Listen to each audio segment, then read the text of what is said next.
Now it's time to hang the guttering.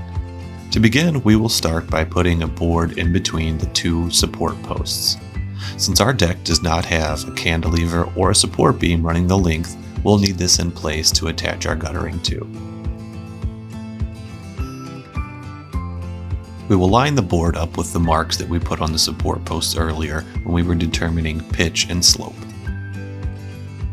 We measure and cut a pressure-treated 2x4 to fit in between the support posts. We'll do this on either side.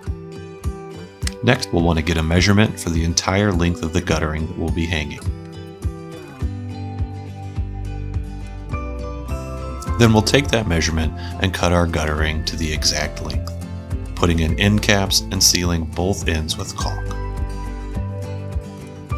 We then install the gutter hangers at about every 2 feet, being sure to have one near each end.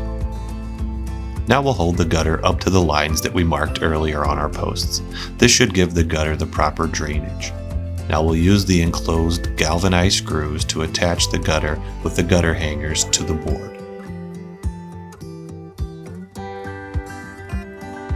Once the gutter is hung, we'll take the provided geocell caulking and run a nice bead along the top of the guttering up against where it meets the backstop flashing that we installed earlier.